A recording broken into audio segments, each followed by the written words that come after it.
Je voudrais vous saluer, fidèles téléspectateurs de Téléfontaine Vie. Je voudrais vous saluer au nom de notre Seigneur et Sauveur Jésus-Christ, depuis la Côte d'Ivoire et dans les autres pays, vous qui nous recevez. Que la grâce et la paix du Seigneur soient avec vous. Et c'est encore une grande joie de nous retrouver ce jour. Alors, sans plus tarder, je voudrais que nous lisions un texte tiré de l'épître de Paul aux Philippiens, le chapitre 4, nous allons lire les 8 premiers versets. C'est pourquoi, mes bien-aimés et chers frères, vous qui êtes ma joie et ma couronne, demeurez ainsi fermes dans le Seigneur, mes bien-aimés. J'exhorte Évodie et j'exhorte Syntyche à être d'un même sentiment dans le Seigneur. Et toi aussi, fidèle collègue, oui, je te prie de les aider. Elles qui ont combattu l'Évangile avec moi et avec Clément et mes autres compagnons d'œuvre, dont les noms sont dans le livre de vie. Réjouissez-vous toujours dans le Seigneur. Je le répète, réjouissez-vous. Que votre douceur soit connue de tous les hommes. Le Seigneur est proche. Ne vous inquiétez de rien, mais en toute chose, faites connaître vos besoins à Dieu par des prières et des supplications avec des actions de grâce. Et la paix de Dieu qui surpasse toute intelligence gardera vos cœurs et vos pensées en Jésus-Christ. Au reste, frères, tout ce qui est vrai, tout ce qui est honorable, tout ce qui est juste, tout ce qui est pur, tout ce qui est aimable, tout ce qui mérite l'approbation, tout ce qui est vertueux et digne de louange, soit l'objet de vos pensées. Le thème que je voudrais partager avec vous ce soir est une question. Comment recevoir la paix de Dieu qui surpasse toute intelligence? L'épître aux Philippiens a été écrit par Paul lorsqu'il était en prison à Rome. Alors, cette épître est la plus personnelle et plus affectueuse parce qu'elle révèle nettement une place spéciale dans l'estime de l'apôtre pour cette assemblée. Au fur et à mesure que nous lisons cette épître, nous découvrons les liens d'affection qui lient Paul à cette église qu'il a fondée lors de son deuxième voyage missionnaire. Paul aborde 3 difficultés mineures soulevées dans l'église de Philippe. La première difficulté, c'est le découragement des croyants face à son emprisonnement prolongé. La deuxième difficulté est en rapport avec les petites graines de division entre 2 sœurs dans l'Église, entre Évodie et Syntyche. La troisième difficulté, c'est la menace constante d'un manque de loyauté dans l'Église à cause des chrétiens charnels et de certains judaïsants. À propos de ces problèmes éventuels, nous trouvons les enseignements les plus riches de Paul sur la joie, quelles que soient les circonstances, l'humilité et le service chrétien, l'importance incommensurable de la connaissance de Christ, la vie libre de toute anxiété et de toute inquiétude, le contentement en toutes circonstances et enfin l'accomplissement de toute œuvre par la grâce de Christ qui fortifie. L'apôtre Paul, l'auteur de l'épître aux Philippiens, s'adresse effectivement à cette assemblée et l'apôtre Paul savait se réjouir en des moments faciles comme en des circonstances difficiles. Et le désir de Paul, c'est d'amener les frères et les sœurs en Christ à expérimenter la paix de Dieu qui surpasse toute intelligence et qui maintient les cœurs et les pensées en communion avec Jésus-Christ. En effet, notre Dieu est un Dieu de paix.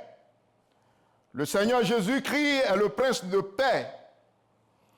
Il nous donne sa paix et son désir est que notre cœur ne se trouble point et ne s'alarme point.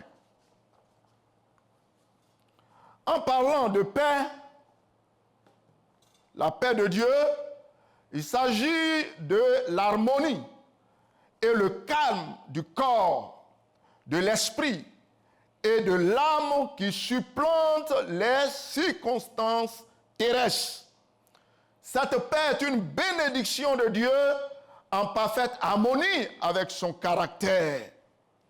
Quelles sont donc les conditions à remplir ou les démarches à suivre afin d'expérimenter la paix de Dieu qui surpasse tout ce que nous pouvons comprendre ou imaginer? Nous allons toucher 5 points essentiels. Premièrement, il faut être en paix avec les autres. Dans le verset 2, nous voyons que Évodie et Syntyche, 2 sœurs de l'église de Philippe, ne s'entendaient pas. On ne sait pas les raisons de leur désaccord. Paul les encourage à être d'un même sentiment dans le Seigneur. Il les encourage à dépasser les petites différences personnelles et à se réconcilier dans le Seigneur pour que le Seigneur soit glorifié et que son œuvre progresse. Colossiens, le chapitre 3, à partir du verset 12 jusqu'au verset 15, il est écrit « Supportez-vous les uns les autres, si l'un a sujet de se plaindre de l'autre, pardonnez-vous réciproquement. De même que Christ vous a pardonné, pardonnez-vous aussi. Par-dessus toutes ces choses, revêtez-vous de la charité qui est le lien de la perfection. Et la paix de Christ, à laquelle vous avez été appelés pour former un seul corps, règne dans vos cœurs et soyez reconnaissants. » Hébreux 12, le verset 14, on nous dit « Recherchez la paix avec tous et la sanctification sans laquelle nul ne verra le Seigneur. » Sans laquelle personne ne verra le Seigneur. Alors, s'il est possible, autant que cela dépend de vous, soyez en paix avec tous les hommes. Romains chapitre 12, le verset 18. Alors, je voudrais te poser cette question. Veux-tu que la paix de Dieu qui surpasse toute intelligence garde ton cœur et tes pensées en Jésus-Christ?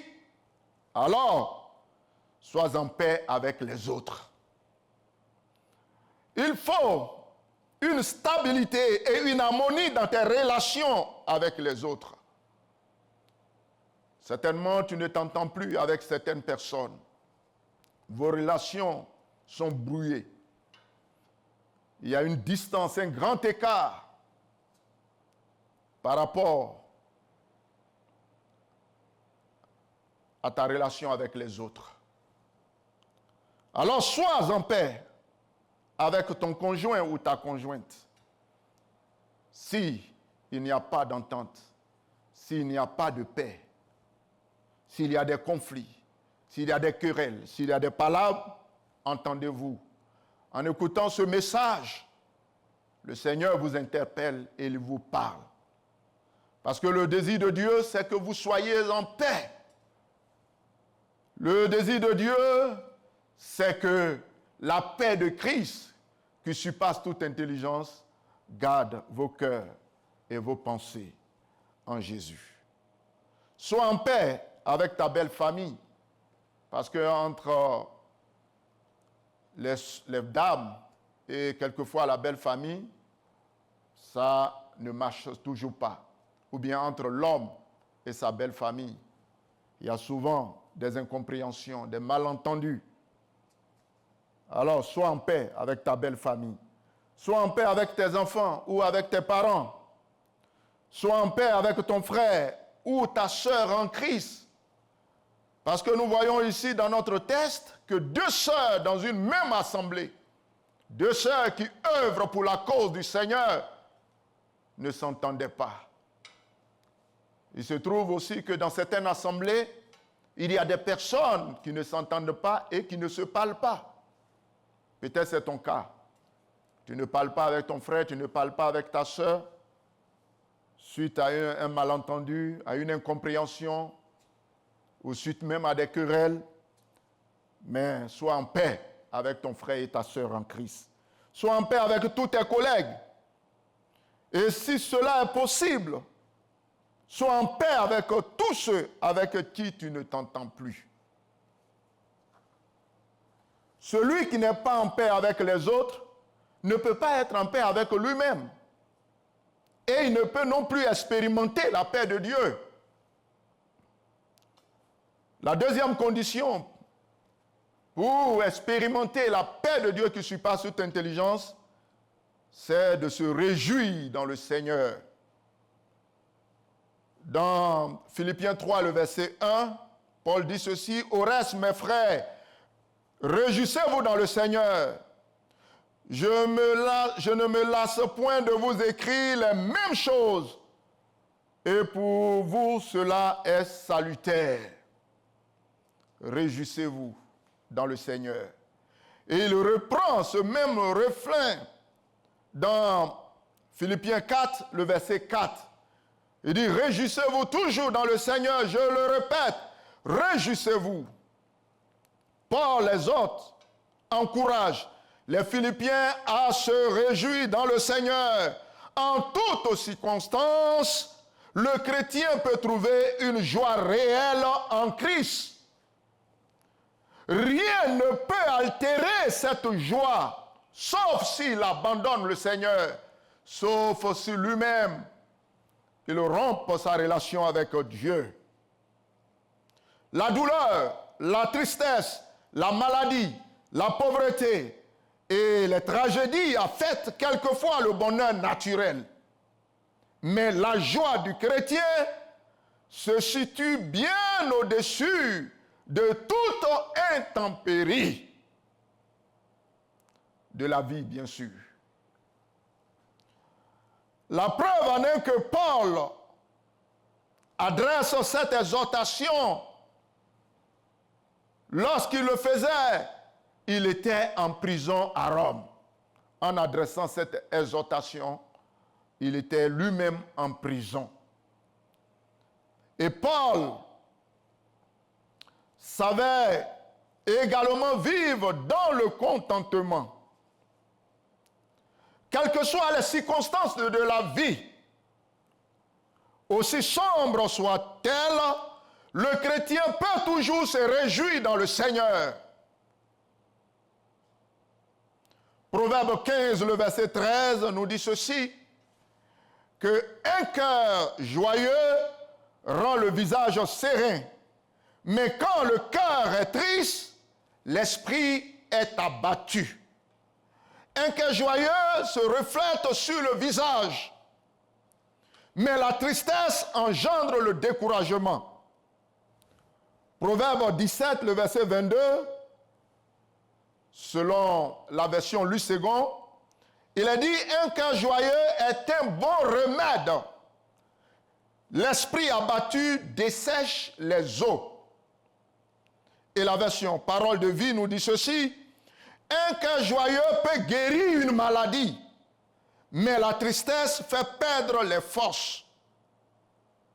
Et la Bible du Semeur, la version du semeur, dit, un cœur joyeux est un excellent remède, mais l'esprit déprimé mine la santé. Et enfin, la version française courant nous dit ceci, que la bonne humeur favorise la guérison, mais la tristesse fait perdre toute vitalité. Et dans Néhémie 8, le verset 10, il est dit, ne vous affligez pas, car la joie de l'Éternel sera votre force. Ce soir, je ne sais quelle situation tu vis. Je ne sais quelle situation tu traverses. Je ne sais les vents contraires qui soufflent dans ta vie et dans ta marche chrétienne. Je ne sais les diverses épreuves et persécutions auxquelles tu es confronté. Mais je sais une chose, c'est que la joie du Seigneur est ta force. C'est pourquoi je t'exhorte également à te réjouir. Réjouis-toi dans le Seigneur. Chante les louanges de l'Éternel. S'il est possible, danse à la gloire de Dieu. Loue le Seigneur. Bénis le Seigneur. Réjouis-toi, mon frère. Réjouis-toi, ma soeur. C'est une parole d'encouragement pour toi. Les situations de la vie, les situations difficiles, contraires de la vie, ont ravi ta joie, ont volé ta joie et ta paix. Mais je t'exhorte à te réjouir. Ne regarde pas ta situation, mais regarde plutôt la grandeur de ton Dieu. Regarde plutôt la puissance de ton Dieu. Regarde plutôt, oui, l'amour de ton Dieu. Regarde plutôt sa fidélité à ton égard. Réjouis-toi. Je t'exhorte à te réjouir. Certes, humainement parlant, ce n'est pas possible, ou même ce n'est pas facile. Mais avec Dieu, tout est possible. Réjouis-toi. Car un cœur joyeux, c'est un bon remède. Cela te permettra de retrouver ta santé. Cela te permettra de retrouver la guérison. Cela te permettra d'être libre. Cela te permettra, oui, d'être, oui, dans la joie et dans l'allégresse. Troisièmement, pour expérimenter la paix de Dieu qui surpasse toute intelligence, il faut faire preuve de douceur vis-à-vis de tous les hommes. Alors au verset 5, Paul dit ceci, que votre douceur soit connue de tous les hommes. Le Seigneur est proche. La douceur, c'est le fruit d'une force intérieure liée à la maîtrise de soi et inspirée par l'humilité. Elle est révélée suprêmement dans le caractère de Christ. Dans Matthieu 11, le verset 29, Jésus lui-même dit ceci, « Prenez mon joug et recevez mes instructions, car je suis doux et humble de cœur. » Le mot douceur que Paul utilise dans Philippiens 4, 5 a un sens plus large. Il signifie patience, bonté. Il signifie également bienveillance. Toutes ces vertus constituent le fruit de l'esprit, selon Galates 5, 22 à 23. L'homme doux est également généreux. Il ne cherche pas son propre intérêt, mais il cherche celui des autres. Alors, que votre douceur soit connue de tous les hommes. Cela est la preuve de notre amour mutuel. Il dit, le Seigneur est proche. Cela peut signifier que le Seigneur est présent ou encore le Seigneur revient. Cela montre que le retour de Jésus est proche. Et ces deux approches sont donc possibles. Le Seigneur est là. Il est présent, il est avec toi. C'est pourquoi change, je dirais, ton caractère de violence en douceur. Peut-être tes paroles sont des paroles de violence. des paroles blessantes. Tu as un caractère violent. Tu es violent dans ton comportement, dans ta conduite, avec ton conjoint, avec ta conjointe, avec tes enfants, avec tes collègues. Chaque fois, tu ne fais qu'à blesser les autres, frustrer les autres. Mais il faut que cela change, parce que le Seigneur est avec toi. Il est là, il est présent. Et encore plus, Jésus revient. Il revient bientôt. Quatrièmement, pour expérimenter la paix de Dieu qui surpasse toute intelligence, il faut faire preuve de foi et faire confiance au Seigneur. Au verset 6, Paul dit ceci: ne vous inquiétez de rien. Ne vous inquiétez de rien. Mais en toute chose, faites connaître vos besoins à Dieu par des prières, des supplications avec des actions de grâce. C'est ici un ordre que Paul donne. Il dit: ne vous inquiétez de rien. C'est un impératif. Et l'inquiétude est un péché. Car elle implique un manque de foi. C'est pourquoi Romains 14, 23 dit que tout ce qui n'est pas fruit de conviction est un péché. Dieu est pour nous un Père céleste plein d'amour et il est puissant, capable de prendre soin de nous, selon 1 Pierre 5, le verset 6 à 7. Il est écrit: humiliez-vous donc sous la puissante main de Dieu, afin qu'il vous élève au temps convenable, et déchargez-vous sur lui de tous vos soucis, car il prend soin de vous. Le Seigneur prend soin de vous. Alors ne vous inquiétez de rien. Et Matthieu 6, 31 à 34, Jésus dit ceci: ne vous inquiétez donc point, et ne dites pas: que mangerons-nous? Que boirons-nous? De quoi serons-nous vêtus? Car toutes ces choses, ce sont les païens qui les recherchent. Votre Père céleste sait que vous en avez besoin. Cherchez premièrement le royaume et la justice de Dieu, et toutes ces choses vous seront données par-dessus. Toutes ces choses vous seront données par-dessus. Ne vous inquiétez donc du lendemain, car le lendemain aura soin de lui-même. À chaque jour suffit sa peine. La solution aux soucis et aux inquiétudes, c'est le fait de faire confiance à Dieu et de lui faire connaître nos besoins par la prière. Matthieu 7, le verset 7 dit: demandez et l'on vous donnera, cherchez et vous trouverez, frappez et l'on vous ouvrira. Philippiens 4, 6 dit: ne vous inquiétez de rien, mais en toutes choses faites connaître vos besoins à Dieu par des prières et des supplications avec des actions de grâce. La prière est un remède indispensable à l'anxiété, également aux soucis et aux inquiétudes. Parce que lorsque nous prions, premièrement, nous renouvelons notre confiance en la fidélité du Seigneur, en nous déchargeant sur lui de toutes nos inquiétudes et de tous nos problèmes, car il prend soin de nous. Deuxièmement, sa paix vient garder nos cœurs et nos pensées en Jésus. Sa paix vient garder nos cœurs et nos pensées en raison de notre communion avec Christ. Troisièmement, parce que lorsque nous prions, Dieu nous fortifie afin que nous puissions réaliser tout ce qui attend de nous. Philippiens 4, 13 dit, Paul dit: je puis tout par celui qui me fortifie. Lorsque nous prions, nous obtenons miséricorde et nous trouvons grâce et nous sommes secourus dans nos besoins selon Hébreux 4, le verset 16. Nous sommes donc rassurés que Dieu œuvre pour notre bien selon Romains 8, le verset 28. Alors ne promène plus les regards inquiets.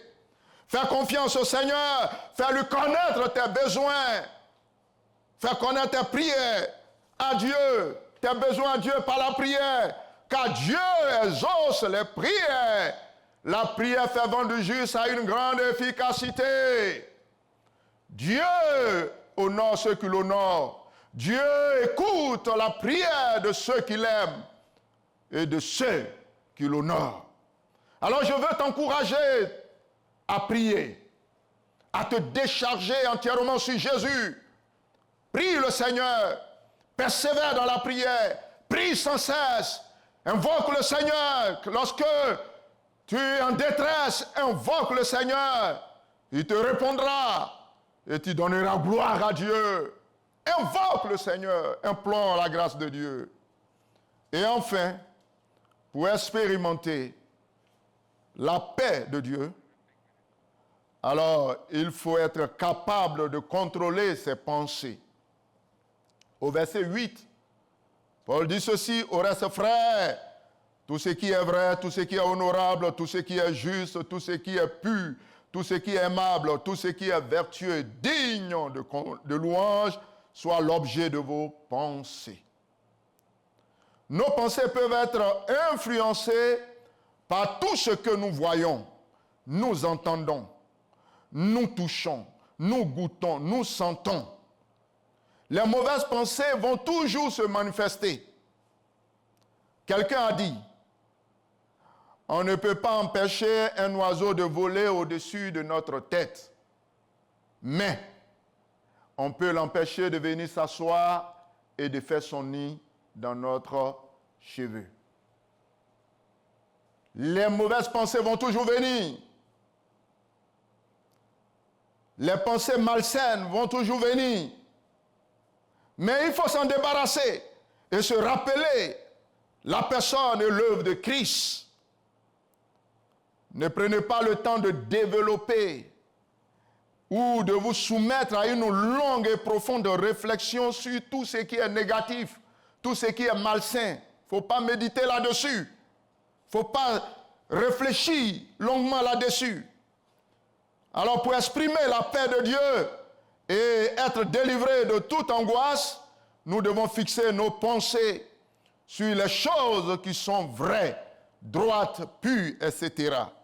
Si nous pratiquons ces choses, Paul dit que le Dieu de paix sera avec nous. Philippiens 4, le verset 9. Lorsque les choses impies de ce monde se trouvent au cœur de nos pensées, c'est alors que la joie et l'intimité avec Dieu et la paix disparaissent. En ce moment-là, nos cœurs ne sont plus dès lors gardés par Dieu. Et nous sommes exposés aux ruses de Satan et de ses démons. C'est pourquoi veillons sur nos pensées. En conclusion, veux-tu expérimenter la paix de Dieu qui surpasse toute intelligence et qui maintient nos pensées en parfaite communion avec Christ? Alors, sois en paix avec tous les hommes. Réjouis-toi dans le Seigneur. Fais confiance, oui, à Dieu en toutes choses, en lui confiant tous tes problèmes. Oui, et manifeste la douceur envers tous les hommes. Et sois capable de contrôler tes pensées. Que le Seigneur te bénisse et que sa paix, qui surpasse toute intelligence, garde ton cœur, tes pensées en Jésus. Sois béni. Amen. Voilà, nous allons prendre notre pause et nous retrouver tout à l'heure.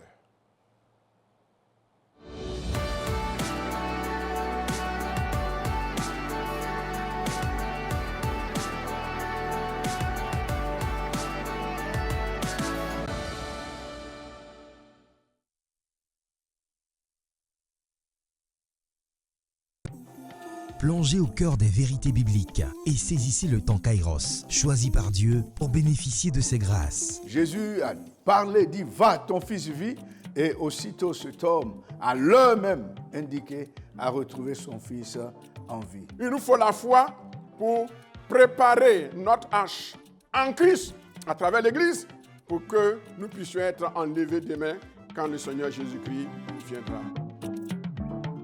Kairos, du lundi au vendredi à 21h05 sur TFE.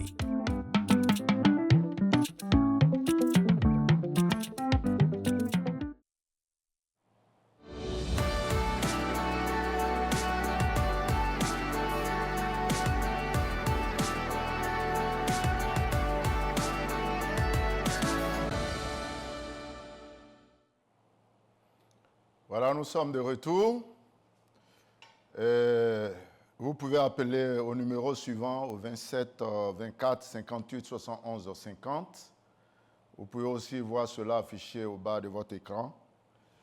Alors, vous pouvez appeler pour que nous prions pour vous, parce que le désir de notre cœur, c'est que vous vous réjouissiez dans le Seigneur. C'est que vous soyez en paix avec Dieu. Quelles que soient les circonstances, quelles que soient les situations.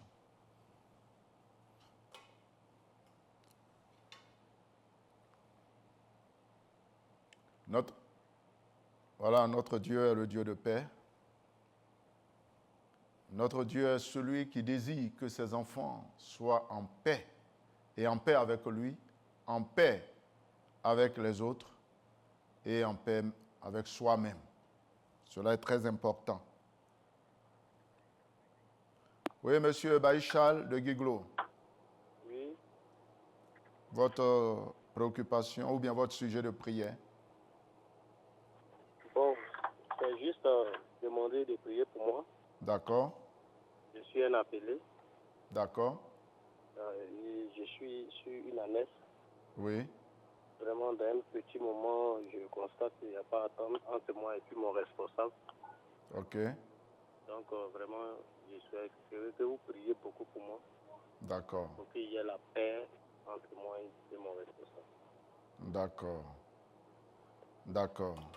Donc, je t'exhorte à entreprendre les démarches, Oui, à aller vers lui, à t'humilier, à t'abaisser et à permettre que cette paix-là soit vraiment une réalité. Amen. Voilà, c'est important. Quand on veut servir le Seigneur, c'est dans l'humilité qu'on sert Dieu, dans la soumission et dans le respect aux autorités établies. Amen. Donc, il faut veiller vraiment à cela. Amen. Seigneur, je prie pour ton serviteur. Je prie pour que entre lui et son responsable, il y ait vraiment une parfaite harmonie. Il y ait une entente, et une entente parfaite, Seigneur. Je prie pour ton serviteur, pour qu'il entreprenne les démarches nobles, dans la simplicité de cœur, dans l'humilité, car celui qui s'abaisse, Dieu l'élève. Dieu élève les humbles. Seigneur, merci de permettre que cette paix-là soit parfaite et soit totale au nom de Jésus. Amen. Madame Flore de Gagnon. Madame Flore de Gagnoa. Oui, papa. Oui. J'appelle après mon sujet. Oui, vas-y. C'est pour prier pour la conversion de mon époux. D'accord. Parce que jusqu'à présent, il n'est pas encore converti. D'accord. D'accord. Nous allons prier et croire, voilà, que le Seigneur qui un jour s'est révélé à toi, voilà, il est capable, il a le pouvoir d'incliner son cœur, il a le pouvoir, voilà, de se révéler à lui pour qu'il soit aussi serviteur du Seigneur, pour qu'il puisse servir Jésus avec toi, bien sûr. Voilà, mais en même temps, je t'exhorte aussi à avoir vraiment une bonne conduite, parce que ton comportement aussi va être un témoignage et va favoriser et disposer son cœur à accepter Jésus. Seigneur, merci. Merci pour Flore. Je prie afin que son mari puisse vraiment accepter Jésus comme Seigneur et Sauveur. Tu l'aimes, tu es mort pour lui. Tu as donné ta vie à la croix pour lui. Et tu ne veux pas qu'il s'égare, tu ne veux pas qu'il se perde. Mais tu veux qu'il soit sauvé. C'est pourquoi nous présentons sa situation et l'état de son âme devant toi. Seigneur, ton sang a coulé pour lui. Tu es mort pour lui, pour le pardon de ses péchés. Seigneur, révèle-toi à lui de façon claire et qu'il accepte de te suivre et de te servir au nom de Jésus. Amen. Voilà. Donc, c'est important d'entretenir une bonne relation avec les autres. Voilà. Et ça favorise même la conversion. ça favorise aussi un bon rapport. Ça fait grandir l'amour. L'amour qui vient de Dieu, bien sûr. Et lorsque notre communion avec les autres, notre relation avec les autres est en de bons termes, le nom du Seigneur est toujours glorifié. Oui, nous prenons M. Philippe de Koumassi. Oui, oui. Voilà, votre sujet de prière. Bon, je viens de prendre en marche. Je ne sais pas quel est le Pardon? sujet que vous avez donné. Oui, je viens d'ouvrir, j'ai vu le numéro. Je vais participer. Oui, c'est le sujet de prière que nous prenons et nous portons, enfin ceux qui donnent les sujets, nous les portons en prière. Nous les soutenons dans la prière. Ok. Donc, il y a deux sujets. Prier pour moi-même, Oui, ma vie chrétienne, ok, et puis prier pour mes enfants, surtout mes filles. oui, Il y a 3 qui est l'âge de mariage, ok, mais surtout la plus grande. oui, Et les autres, petites sœurs ont lu, et elle n'est pas mariée encore. Pardon, je vous reçois un peu. Oui, Vraiment. la plus grande, la première, Oui, oui. elle n'a pas encore eu fiancé. Elle n'est pas encore? Elle n'a pas eu fiancé. Elle n'est pas encore Ah, elle mariée. n'est pas encore mariée, d'accord. D'accord, on va prier. C'est moi, ce sujet devant le Seigneur pour moi. Ok, Seigneur, merci. Merci pour M. Philippe qui donne ce sujet de prière par rapport à sa vie chrétienne, par rapport à sa relation avec toi. Et il prie pour que cette relation soit très bonne, soit parfaite, pour que sa communion avec toi s'intensifie davantage, qu'il y ait une profonde intimité avec toi. Je prie également pour, Seigneur, sa fille qui n'est pas encore mariée. Souviens-toi d'elle et permets qu'elle puisse se marier et qu'elle puisse se marier dans le Seigneur. Au nom de Jésus. Amen. Voilà. Donc, voilà, je disais tantôt que, alors, pour être en paix avec les hommes, ou pour être en paix avec Dieu, il faut être en paix avec les hommes. Et il faut être en paix avec soi-même. Cela est très important. C'est en cela que le Seigneur est toujours glorifié. Quand il y a la paix quelque part, il y a la stabilité, il y a l'harmonie, il y a l'entente. Et c'est ça le lien de la perfection. Quand l'amour est là, c'est ça le lien de la perfection. Et c'est en cela qu'on reconnaît les vrais enfants de Dieu. C'est en cela qu'on reconnaît qui est en Christ, qui est dans le Seigneur. Et je voudrais vraiment exhorter le peuple de Dieu à se réjouir. Nous sommes dans la fin des temps. Et le Seigneur a dit qu'à la fin des temps, les temps seront difficiles. Ils seront difficiles. Alors ne nous laissons pas abattre, ne nous laissons pas détruire, ne nous laissons pas noyer par les problèmes. Mais devant les problèmes, faisons preuve de foi, de confiance à notre Dieu, en bénissant le Seigneur, en louant Dieu et en exprimant, oui, notre joie. Oui, M. Kwadjo de Yamsokro. Bonsoir, pasteur. Bonsoir, M. Kwadjo. Il y a 3 préoccupations. Pardon? Je dis 3 préoccupations, 3 sujets. Oui, 3 sujets, oui. Oui. Premièrement, c'est moi-même d'abord. Oui. Chef du travail, je ne trouve pas. D'accord. Et deuxièmement, je dis même vraiment, de faire en sorte que les activités de ma femme puissent marcher. D'accord.